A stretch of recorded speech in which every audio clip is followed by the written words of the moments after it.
नमस्कार, मैं राजा कुमार स्वागत करता हूं आपके अपने भाई के यूट्यूब चैनल प्रेडिक्शन राजा में। दोस्तों, यहां पे हम बात करने वाले हैं ड्रीम 11 को लेके सुप्रीम कोर्ट ने जजमेंट जो दी है उसको लेके ढेर सारे लोगों के बीच में मिसअंडरस्टैंडिंग हो गई है।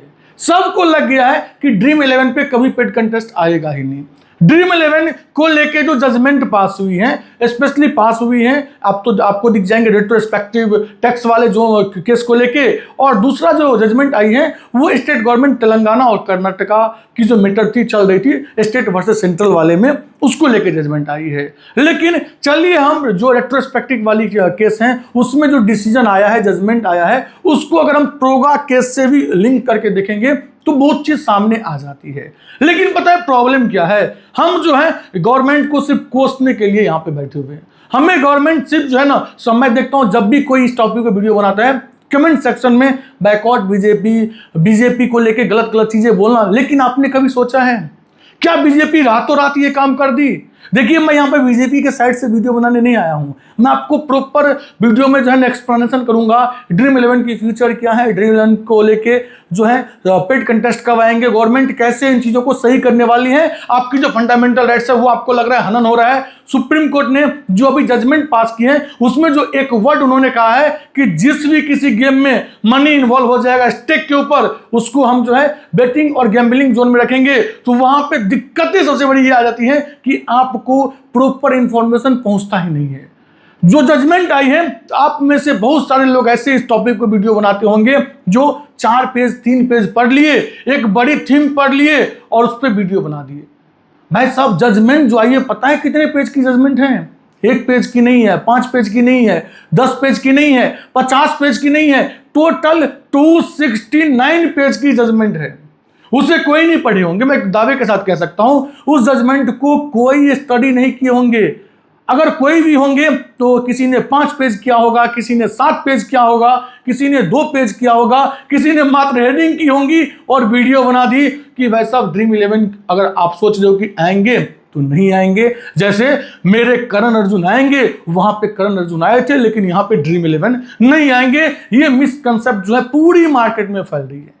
मैं आपको प्रॉपर इस वीडियो में इंफॉर्मेशन देने वाला हूं कि ड्रीम 11 कब, कैसे और किस तरीके से आएंगे। बहुत सारे लोग बोल रहे हैं 19(1)(g को लेके कि भाई ये तो हमारी फंडामेंटल राइट्स हैं, राइट टू बिजनेस, इसके ऊपर भी सुप्रीम कोर्ट ने रोक लगा दी। और बहुत सारे लोग मुझे मैसेज करते हैं, राजा भाई सिगरेट, अल्कोहल, गुटखा से कौन सी देश हमारी तरक्की कर रही है, क्यों नहीं ये सुप्रीम कोर्ट है उसे फंडामेंटल राइट्स हटाती हैं? तो मैं आपको बता दूं कि ये सिगरेट, गुटखा और अल्कोहल जो है ना हमारी मौलिक अधिकार नहीं है राइट टू बिजनेस में। इसको लेकर सुप्रीम कोर्ट ने ऑलरेडी ऑर्डर दे रखे हैं। हम आप देखते नहीं उन चीजों को। हम आपको ये बात समझना होगा कि वो आपको पता होगा सिगरेट, गुटखा, अल्कोहल ये सब जो सिंग गुड्स में आते हैं जिसको 40% टैक्स जोन में रखा हो गया है। और उसको 19(6) के तहत स्टेट गवर्नमेंट और सेंट्रल गवर्नमेंट, स्पेशली इस चीजों में स्टेट गवर्नमेंट फैसला लेती है, सेंट्रल गवर्नमेंट फैसला नहीं लेती है। सेंट्रल गवर्नमेंट जो भी लेंगी वो कंट्री के लेवल पे लेंगी। लेकिन जो गुटखा है, अल्कोहल है, सिगरेट है, इसके ऊपर कौन सी टैक्स लगानी है, इसको बैन करनी है, नहीं बैन करनी है, ये डिसीजन 19(6) में दिया हुआ है, आर्टिकल 19 क्लॉज 6 में, कि ये स्टेट को बैन करना है या नहीं करना है।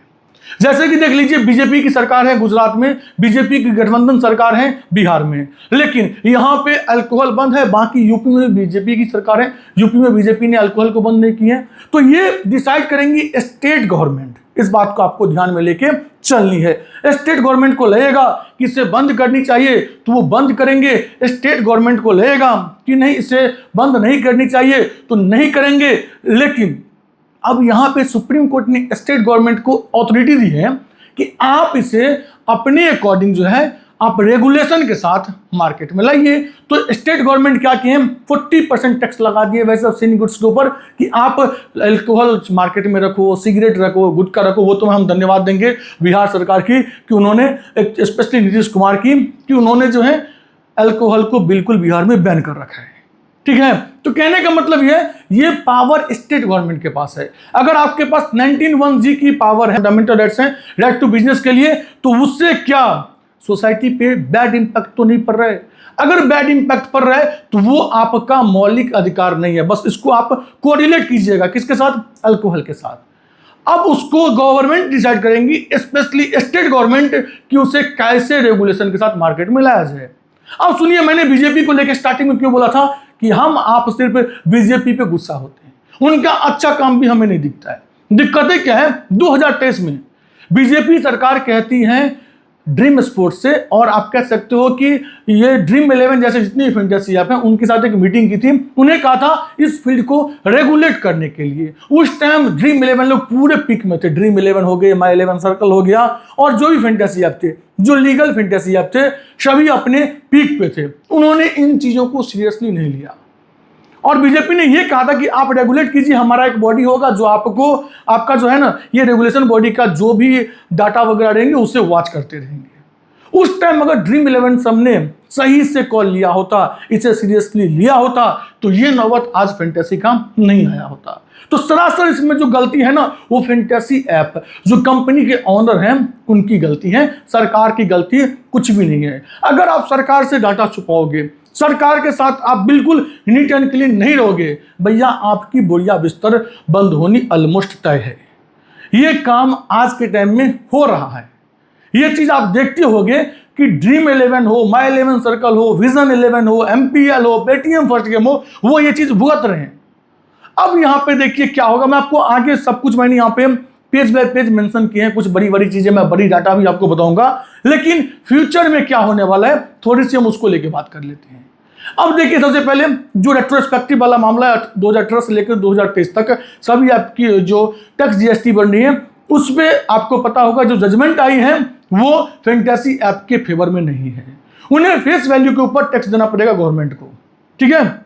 तो वहां पे एक तगड़ी झटका लगा है, जो मुझे लगता है कि वो फिर से अगर पेटिशन करेंगे, रिव्यू पेटिशन करेंगे सुप्रीम कोर्ट में, या फिर सेटलमेंट करेंगे यहाँ पे गवर्नमेंट के साथ और GST टीम के साथ, तो शायद वहां पे राहत उन्हें मिल जाए। अच्छे खासे चांसेस हैं, जो हमने पास्ट में वोडाफोन केस में भी देख रखा है। तो वहां पे मुझे लगता है उन्हें राहत मिल जाएगी।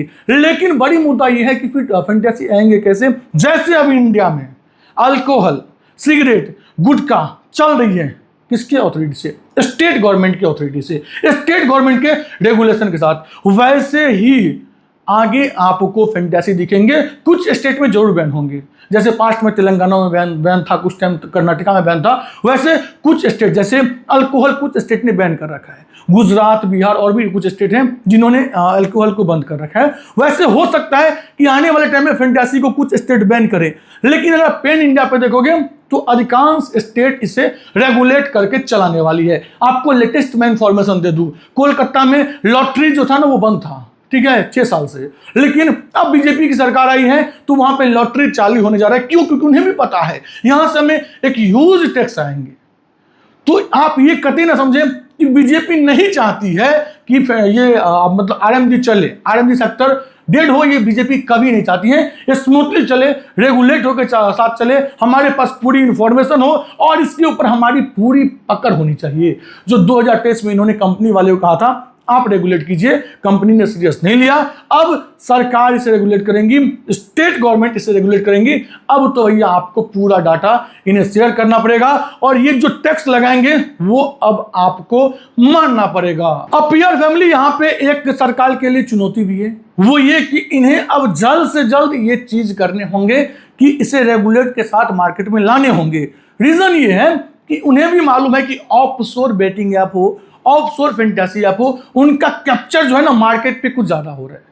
तो ये बात सरकार भी जान रही है। तो सरकार बहुत जल्द, वो मुझे लगता है कि हो सकता है 2 महीना का, 2.5 महीना का, 3 महीना का ड्यूरेशन हो, और इसे वो जो है फिर से रीस्ट्रक्चर करके रेगुलेशन के साथ मार्केट में लेके आएंगे एज इट इज जैसे पहले था। लेकिन कुछ प्राइस आपको हो सकता है कि कॉन्टेस्ट के हाई दिख जाए। मैं आपको आगे बताऊंगा भी कि जो है गेम ऑफ स्किल में क्या होंगे और गेम ऑफ चांस में क्या होंगे। सुप्रीम कोर्ट ने प्रॉपर यहाँ पे डेफिनेशन भी दी है, सब कुछ मैं आपको आगे इस वीडियो में बताने वाला हूं। एक चीज का आपको और ख्याल रखना है कि जो आपको ड्रीम 11 पे करोड़ों रुपीज की एडवर्टाइजमेंट वगैरह दिख रही थी, जो 49 लगाइए, 5 करोड़ पाइए, 6 करोड़ पाइए, शायद आगे वो चीज अब आपको देखने को नहीं मिले। गवर्नमेंट की इंप्लीमेंटेशन इसी के साथ हो रही है कि आप खेलोगे जरूर, लेकिन उस लेवल से, जिस लेवल से प्रमोट चल रही थी पहले, शायद उस लेवल से आप प्रमोशन नहीं देखोगे। जैसे गवर्नमेंट, आपको पता ही है ना, ये जो गुटखा वगैरह है उसके ऊपर जो एडवर्टाइजमेंट है उसको बैन कर रखी है। तो वो कैसे चलाते हैं, ये इलायची वो इलायची,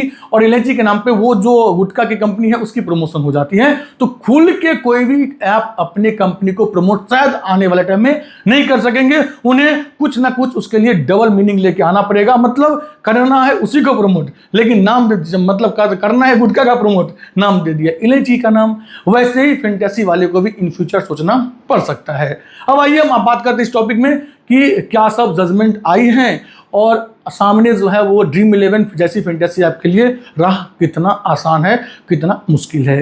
लेकिन यहाँ पे मैं आपको एक चीज फिर से क्लियर कर देता हूँ, वो ये कि जो सुप्रीम कोर्ट में सुनवाई हुई है वो हुई है, रिपीट कर रहा हूँ, ध्यान रखिएगा बार बार, क्योंकि मार्केट में बहुत सारी चीजें ऐसी चल रही हैं जिसको लेके कुछ भी भाई सब जजमेंट नहीं आई है, दुनिया में लोग चेप रहे हैं। ऐप भाई साहब ऐसा नहीं होगा, ड्रीम 11 नहीं आएगा, पेड कंटेस्ट नहीं आएगा, भूल जाओ, ऐप अनइंस्टॉल कर दो, ये कर दो, वो कर दो। भाई पहले आप 269 पेज नहीं, कम से कम 69 पेज की इंफॉर्मेशन रख लो, फिर आप कोई भी चीजें सामने बोलो। एक भाई ने बोल दिया, उसको कॉपी करते करते पूरी दुनिया थक नहीं रही है, सेम चीज वो बोलेंगे। अब सुनिए मेरे बात को ध्यान से, जो सुप्रीम कोर्ट में जजमेंट आई थी वो आई थी जीएसटी मामले में, जो रेट्रोस्पेक्टिव जीएसटी वाला मैं बात बोल रहा हूं। दूसरा आई थी state government versus central government के बीच में जो कॉन्फ्लिक्ट्स थी उनको लेके। मतलब प्रोगा रूल्स को लेके जो सुप्रीम कोर्ट में केस है उसको लेके कोई अभी हियरिंग नहीं हुआ है। चांसेस है कि अभी मान के चलो कम से कम 1 महीना बाद ही उसको हियरिंग डेट मिलेंगे। जो भी मिलेंगे, आपको मैंने एक बात और भी कहा है कि जो अब अगली हियरिंग होंगी प्रोगा का, उसमें थोड़ा सा एज जरूर गवर्नमेंट के पक्ष में है, लेकिन थोड़ा सा है, क्योंकि प्रोगा रूल्स को सुप्रीम कोर्ट ने अनकॉन्स्टिट्यूशनल बता दिया है। प्रोगा रूल्स को लेकर सुप्रीम कोर्ट ने कहा है कि जो पावर, जो अथॉरिटी ये स्टेट गवर्नमेंट के पास है, उसमें सेंट्रल गवर्नमेंट जो है हस्तक्षेप नहीं कर सकती है। तो प्रोगा रूल्स को उन्होंने खंडन कर दिए हैं, वो गवर्नमेंट के अगेंस्ट गया। लेकिन जो गवर्नमेंट के पक्ष में गई हैं वो ये कि सुप्रीम कोर्ट ने अब गेम ऑफ स्किल और गेम ऑफ चांस के बीच में एक जबरदस्त डेफिनेशन दी है, और उनके अकॉर्डिंग जिस भी किसी गेम में मनी इन्वॉल्व होगा वो गेम जो है ये आपको दिख जाएंगे बेटिंग और गैम्बलिंग की जोन में। लेकिन वहां पे दिक्कतें क्या है ना, लोग इतना सुन के समझ गए भाई साहब मनी इन्वॉल्व है मतलब ये तो कभी लीगल नहीं होगा। तो उसको लेके मैं बताने वाला हूं सुप्रीम कोर्ट का एग्जैक्ट वर्ड क्या है इन चीजों को लेके। सबसे बड़ी जो डॉट है वो ये कि सुप्रीम कोर्ट ने स्किल गेम्स और गैम्बलिंग में क्या फर्क बताया है। इस वीडियो में मैं मतलब समझाया गया है मेरे द्वारा कि सुप्रीम कोर्ट ने फैंटेसी स्पोर्ट्स, रमी, चेस जैसे स्किल बेस्ड गेम्स और गैम्बलिंग बेटिंग के बीच क्या अंतर बताया है। अब दिक्कतें क्या है, लोगों ने सीधा तिल का तार बना दिया कि भाई साहब सुप्रीम कोर्ट ने ये लाइन बोल दी है, जहां पे मनी आ जाएंगे वो बेटिंग और गैम्बलिंग का जोन बन जाएगा। लेकिन नहीं, प्रॉपर चीजें सुप्रीम कोर्ट ने क्या कहा है वो मैं आपको इस वीडियो में आगे बताने वाला हूं। अब थोड़ी सी ध्यान से आप सुनिएगा, समझिएगा, परखिएगा, ठीक है। कब किसी गेम को गैम्बलिंग नहीं माना जाएगा, यहां पे मैं बोल रहा हूं गैम्बलिंग या बेटिंग नहीं माना जाएगा। कब? पहला, टूर्नामेंट या कंटेस्ट फॉर्मेट हो, ठीक है।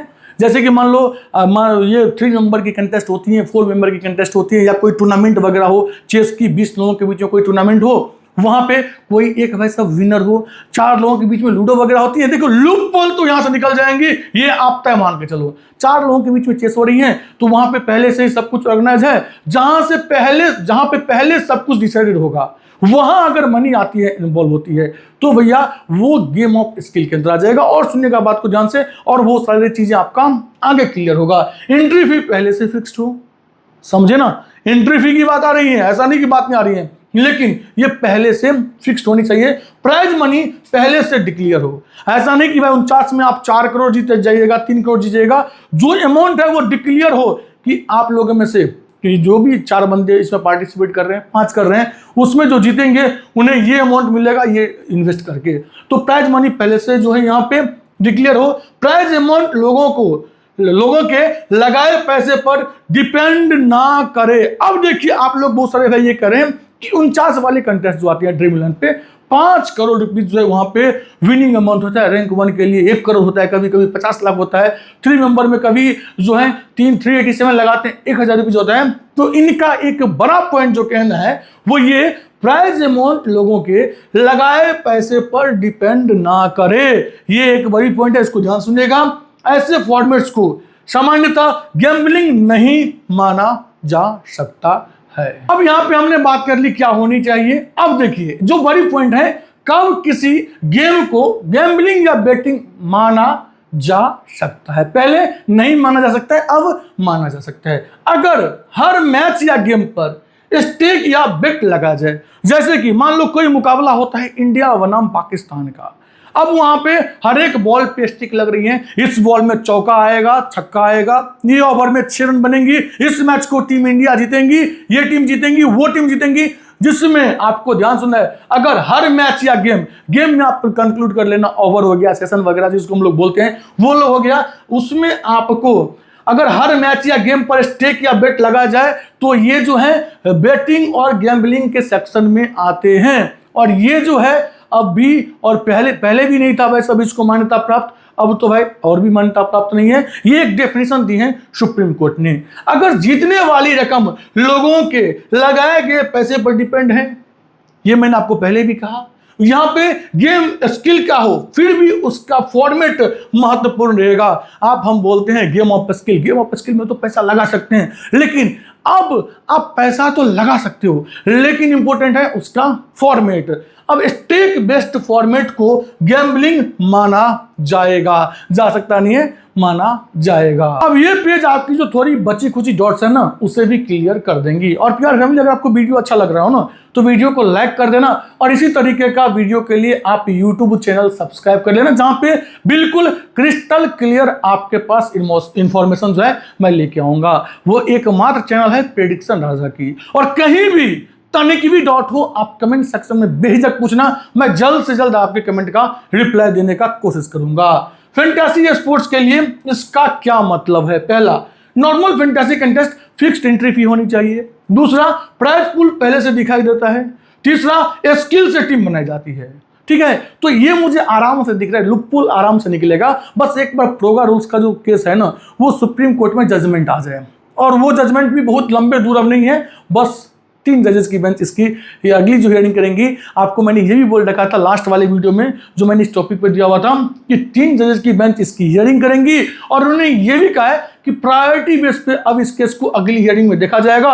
और जब भी इनकी अगली हियरिंग का डेट होगा तो यहाँ पे इस केस को टॉप लिस्टेड किया जाएगा। जबकि आपको पता होगा लास्ट में 3-4 बार ऐसा हुआ है कि इन्हें लिस्ट तो किया गया है, बट इतना नीचे लिस्ट हुआ है कि इनकी टाइम आते आते समय निकल जाती है। और आपको सुप्रीम कोर्ट हाई कोर्ट का नियम मालूम होनी चाहिए, अगर आपका आज सुनवाई नहीं हुआ तो इसका मतलब ये नहीं है कि आपका सुनवाई कल हो जाएगा, फिर आपको अगली जो है हियरिंग डेट मिलेंगी।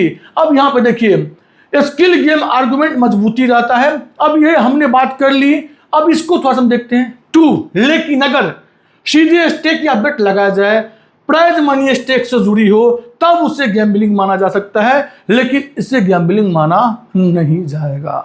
अब यहां पे अगर हम बात कर लेंगे फाइनल कंक्लूजन, कोर्ट ने ब्लैंकेट बैन नहीं लगाया। ब्लैंकेट बैन मतलब पूर्ण रूप से बैन नहीं लगाया है।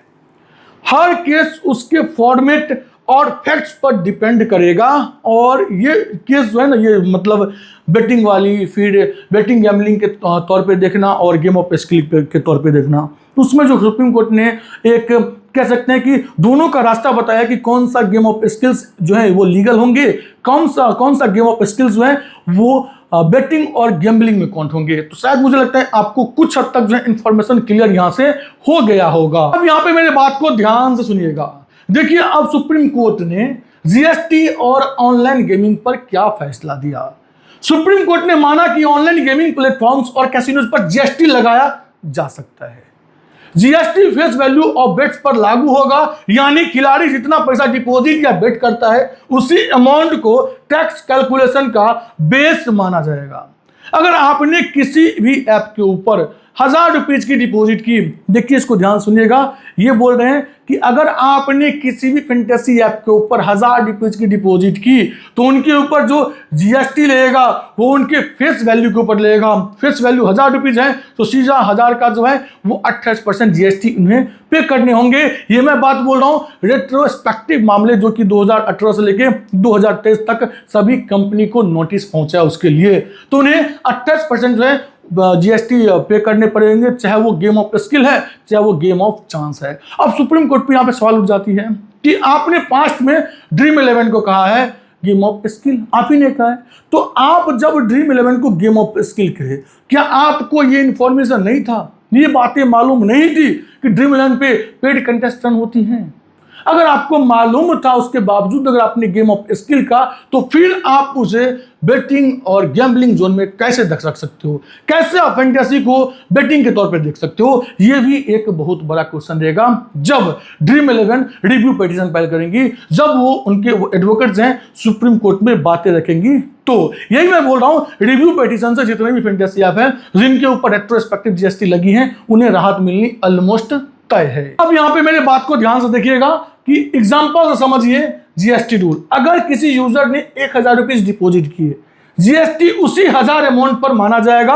अगर ₹1000 जीतकर 1500 बन गया, आगे उसी विनिंग से खेलने पर हर बार नया जीएसटी नहीं जोड़ा जाएगा। आप मान लो ₹1000 डिपॉजिट किए तो ₹1000 के ऊपर जो है आपका जीएसटी लगेगा। उससे आप कितना विनिंग किए, कितना आपने जो है उससे लाखों करोड़ों की विनिंग बना ली, उसके ऊपर बस आपका 30% टैक्स जाएगा। जीएसटी का मामला वहां पे नहीं आएगा। जीएसटी हमेशा जो अमाउंट डिपॉजिट हुआ है उस फेस वैल्यू के ऊपर आने वाली है। सुप्रीम कोर्ट ने कहा कि इससे गेमिंग कंपनीज का टैक्स बर्डन पहले से कम हो सकता है, कम हो जाएगा। अब यहां पे थोड़ा सा जीएसटी के इस मामले में कंक्लूजन देख लेते हैं। वो क्या है? वो ये कि जीएसटी कैलकुलेशन कैसे होगी, 2023 के नए रूल्स के हिसाब से कैलकुलेशन होगी, जो मैं पहले डिस्कस कर रहा था कि जो फेस वैल्यू है उसके ऊपर उन्हें जीएसटी पे करना पड़ेगा। फिर पहली बार किए गए डिपॉजिट को टैक्स बेस माना जाएगा। उसके बाद आपने कितनी विनिंग की, कितने आपने बना लिए पैसा, उसके ऊपर आपको कोई जीएसटी नहीं देनी है। अगर मान लो कोई व्यक्ति 2000 डिपॉजिट किया, उससे उन्होंने 2 लाख बना ली, तो 2 लाख के ऊपर जीएसटी नहीं देना है। उसने कितना डिपॉजिट किया उस अमाउंट के ऊपर उसको जीएसटी पे करना है। किसको? कंपनी वाले को। और साथ में जो उनकी नेट विनिंग्स हैं उसके ऊपर 30% का जो है आपको टीडीएस भी पे करना पड़ेगा। 2023 तक 18 से 23 तक के मामले जो है उस पर यही करना पड़ेगा कंपनी वाले के लिए। कंपनी वाले के लिए वैसे बर्डन बहुत ज्यादा है और आगे भी आएंगी ना, तो कुछ ऐसे ही जो मैं कह रहा हूं ना कि रेगुलेट होके इसी तरीके से रेगुलेशन के साथ फैंटेसी आएंगी। जिसे खेलना होगा खेलेंगे, नहीं खेलना होगा नहीं खेलेंगे। जस्ट एग्जांपल समझिए ना, अगर कोई अल्कोहल, मुझे तो वैसा मैं पीता हूं नहीं तो मुझे ब्रांड वगैरह मालूम नहीं है, लेकिन अगर कोई ए नाम का अल्कोहल है, पहले बिक रहा था 2400 में, अब उसकी प्राइस हो जाती है 2600 रुपया। अब बताओ पीने वाले पियेंगे या नहीं पियेंगे? अगर कोई सिगरेट है जिसकी दाम है 20 रुपया, उसकी प्राइस हो जाती है 25 रुपया, पीने वाले पियेंगे, मतलब सिगरेट को पीना ही बोलते हैं ना, पीने वाले पियेंगे कि नहीं पियेंगे? रजनीगंधा की प्राइस मान लो कि 25 रुपया, 20 रुपया, 15 रुपया ऐसे कुछ होगा। तो अगर रजनीगंधा मान के चलो कि 22 से 25 रुपया हो जाता है, खाने वाले खाएंगे कि नहीं खाएंगे? सेम चीज मैं बोल रहा हूं, ये लत होती है, एडिक्शन होती है। जिनको अल्कोहल से एडिक्शन हो गया है, जिनको गुटखा से एडिक्शन हो गया, जिनको फैंटेसी से एडिक्शन हो गया, वो ये नहीं देखेंगे प्यार किया तो डरना क्या। जरूरी है कि आपका प्यार लॉयल होनी चाहिए, फिर भैया आप तो 7 समुद्र पार जाके भी अपने प्यार को पालोगे। सेम चीज जिन्हें फैंटेसी की लत लगी है, वो चाहे 49 रुपीज की ग्रैंड लीग हो, चाहे वो 53 रुपीज की ग्रैंड लीग हो, चाहे वो 55 रुपीज की ग्रैंड लीग हो, रेगुलेशन के बाद जो भी अमाउंट पे ग्रैंड लीग आएंगी जनता खेलेंगे जरूर। हो सकता है 10 में से 2 बंदा ना खेले, लेकिन 8 बंदा तो भाई सब खेलने वाली है। अब यहाँ पे जो मैंने कहा रिपीटेड विनिंग्स पर हर बार जीएसटी नहीं लेगा। सेम मनी को बार बार टैक्स पे करने का रूल नहीं है, और यही बात मैं आपको यहाँ पे जीएसटी केस में बताया हूं। अब यहाँ पे एक बार हम लोग देख लेते हैं कि गेमिंग कंपनीज पर इसका क्या असर होगा। टैक्स डिपार्टमेंट पहले बड़े शो कॉज नोटिस भेज रहा था, फिर भी हजारों करोड़ की लायबिलिटी बन सकती है। कई कंपनीज के लिए टैक्स पेमेंट मुश्किल हो सकता है। अगस्त 2025 में ऑनलाइन मनी गेम्स पर बैन के बाद कई कंपनीज की इनकम भी कम हुई है। अब सबसे बड़ी बात क्या है कि ये चीज जो जोड़ा जा रहा है वो रेट्रोस्पेक्टिव टैक्स जीएसटी मामले से जोड़ा जा रहा है। वो ये कि अब देखिए बहुत सारे जो है सो कॉज नोटिस बहुत सारे कंपनी को पहुंच चुकी है, उन्होंने इसका अभी तक जवाब नहीं दिया है। एक सर्टेन टाइम के बाद उनके ऊपर जो है वो एक्शन लिया जाएगा। अब दिक्कतें क्या है कि बहुत सारे कंपनी का 2025 जब से अगस्त में जाके जब से जो है प्रोगा रूल्स को लेकर डिस्कशन चल रही थी, पेड कंटेस्ट बहुत सारे ऐप पे बंद हो गए थे, वहां पे कंपनी के जो है वो खुद के स्टाफ के पेमेंट नहीं निकल रहे थे, तो कहां से वो पैसा इकट्ठा करेंगे टैक्स पे करने के लिए, जीएसटी पे करने के लिए, तो कंपनी के साथ वो भी एक दिक्कत है।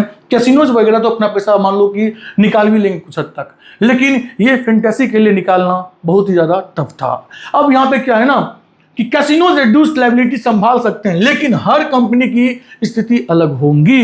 ये बात हमें जानना होगा। फैंटेसी के लिए भाई साहब पैसा निकालना, एक तो कहा जा रहा था ड्रीम 11 को लेके कि 5,000 करोड़ की इन्होंने प्रॉफिट कमाई है और इनकी जीएसटी जो बन रही है रेट्रोस्पेक्टिव केस मामले में वो बन रही है 30,000 करोड़ की। भाई कहां से पेमेंट वो करेगा, सबसे बड़ी समझ से परे वाली बात है। मुझे लगता है कोर्ट से वहां राहत मिल जाएंगी। कोर्ट ने जीएसटी को वैलिड माना, लेकिन कैलकुलेशन मेथड्स को क्लैरिफाई किया ताकि रिपीटेड विनिंग्स पर बार बार टैक्स ना लगे। यार फैमिली, मैंने जो आपको इंफॉर्मेशन दी है उसके बिहाफ पे मैं आपको जाते जाते 3-4 चीजें बोलना चाहता हूं और मैं आपको बताना चाहता हूं कि ये भी जो मैंने आपको इंफॉर्मेशन दी है वो अभी तक 269 पेज जो जजमेंट आई है उससे स्टडी मैंने कंप्लीट नहीं की है। मैंने max to max page read कर डाले हैं ऊपर से, लेकिन कुछ अंदर की बातें, गंभीर बातें मेरे से भी मिसिंग हुआ होगा, जिसको मैं फिर से रीड करूंगा, फिर से आपके पास वीडियो लेके आऊंगा। भले मेन चैनल पे लेके ना आऊं, लेकिन प्रेडिक्शन राजा न्यूज जो हमारी एक दूसरा चैनल है जहां पे ग्लोबल न्यूज हो, सोशल न्यूज हो या फिर फैंटेसी की न्यूज हो, स्पोर्ट्स की न्यूज हो, जो मैं देता हूं वहां पे, उस चैनल पे मैं इस टॉपिक को लगातार कंटिन्यू करता रहूंगा। अब जो 3-4 बड़ी चीजें मैं आपको बताने वाला हूं उसको ध्यान से सुनिएगा। पहला आपका क्वेश्चन, क्या फैंटेसी आएंगे? मेरे पहले भी यही जवाब थे, अभी भी यही जवाब है, 100% फैंटेसी आएगा। अगर अल्कोहल चल रही है, अगर सिगरेट चल रही है, अगर मान के चलो गुटखा चल रही है, और गवर्नमेंट को यूथ का इतना फिक्र होती ना तो गवर्नमेंट उसे बैन कर देती। भाई साहब उससे ह्यूज टैक्स मिल रहे हैं, फैंटेसी से भी ह्यूज टैक्स मिलेंगे, गवर्नमेंट ये बात जानती है। और गवर्नमेंट अगर इतना ही शक्ति होती तो रिसेंटली कोलकाता में किसकी सरकार आई है? बीजेपी की। लॉटरी सिस्टम फिर से जो है वहां पे चालू नहीं होता, तो पहली बात गवर्नमेंट इसे चालू करेंगे। बस थोड़ा सा जो चीजें वो क्लियर हो जाती हैं तो गवर्नमेंट की एक टीम बनेगी, वो इसको लेके परखेंगे, जांचेंगे और यूजर के पॉइंट्स ऑफ व्यू से भी सोचेंगे कि यूजर खेले, उसके पॉइंट्स ऑफ व्यू से भी सोचेंगे, कंपनी के पॉइंट्स ऑफ व्यू से भी सोचेंगे। उसके बाद जो है स्टेट गवर्नमेंट इससे कौन कौन से पारित करते हैं नहीं करते वो देखने वाली बात होंगी। लेकिन फैंटेसी आएंगी, ड्रीम 11 पे पेड कंटेस्ट आएंगे, ये 100% श्योर है। दूसरी बड़ी बात मैं आपको यहां पे ये बोलूंगा कि जब तक प्रोगा रूल्स को लेकर सुप्रीम कोर्ट से जजमेंट नहीं आता है, आप जो है बिल्कुल पैनिक ना हो। पैनिक होकर किसी ऑफशोर कंपनी बेटिंग पे बिल्कुल इन्वेस्ट ना करें, वेट एंड वॉच जोन में रहें जब तक सुप्रीम कोर्ट प्रोगा रूल्स को लेकर कोई जजमेंट पास नहीं कर देती है। तीसरी बड़ी चीज जो मेरा सभी फैंटेसी एक्सपर्ट से अभी नम्र निवेदन है वो ये कि अपने जो उनके सब्सक्राइबर हैं उनके पास जो इंफॉर्मेशन आती है वो मतलब जेन्युइन इंफॉर्मेशन देने की कोशिश करें। अगर आपको इस मैटर पे मतलब कहते हैं ना कि आपने रिसर्च की है, आपने स्टडी की है तो वीडियो बनाएं। अगर आपने स्टडी नहीं की है तो मुझे लगता है कि वीडियो आपको नहीं बनानी चाहिए। मैं मानता हूं कि 10 में से 10 बातें जो हैं आप जो सोचते हो समझते हो वो सही नहीं हो सकती हैं, लेकिन 6 बातें तो सही होंगी, वो आप अपने ऑडियंस के पास रखने की कोशिश करें। और आप सभी को भी मैं ये बोलूंगा कि अभी आप वेट एंड वॉच जोन में रहें, जल्दीबाजी में कोई गलत कॉल ना ले लें, आप कहीं इधर उधर ना खेलें, अपने आप को बचाएं। सिर्फ ऐप के ऊपर अगर खेलना हो तो खेलें, नहीं तो आप ये बेफजूल की बेटिंग बिल्कुल ना करें। मेरा पीआर फैमिली से सख्त गुजारिश है कि किसी भी बेटिंग ऐप के ऊपर 1 रुपये का निवेश ना करें और ये समझें कि आप और हम जो है सिर्फ सरकार को लेकर सवाल करते हैं। कुछ लोग तो सुप्रीम कोर्ट को लेकर बोल देते हैं कि भाई सुप्रीम कोर्ट सरकार के हाथों बिक गई है, तो ये सब स्टेटमेंट से आप लोग बचिए, क्योंकि ऐसा कभी हुआ ही नहीं था। जो हु इज द बॉस वाले मैटर में मैंने आपको बोल रखे थे कि इंदिरा गांधी बनाम सुप्रीम कोर्ट हुआ था, उस टाइम जब इंदिरा गांधी पूरे अपने पीक पे थी, नरेंद्र मोदी जी से भी ज्यादा पीक पे थी। वो हु इज द बॉस वाले केस में इंदिरा गांधी को वहां पे फैंटी चलना पड़ा था, सुप्रीम कोर्ट की जीत हुई थी। तो कहने का मतलब यह है सुप्रीम कोर्ट जो है हमेशा से सबसे ऊपर रहा है। और वो दिक्कतें हमारी क्या है ना, अगर गवर्नमेंट के अगेंस्ट डिसीजन दे देंगी तो आप हम बोलेंगे भाई सब सुप्रीम कोर्ट तो बहुत सही डिसीजन ली। अब 10 केस आएंगे, 10 के 10 में से गवर्नमेंट के अगेंस्ट डिसीजन देंगे। अगर हम और आप ये अनुमान लगा रहे हैं तो भाई हमारी सोच और समझ को थोड़ी सी ऊपर लेके जाना होगा। अब सुप्रीम कोर्ट हर एक चीज में गवर्नमेंट के अगेंस्ट ही डिसीजन नहीं दे सकती है।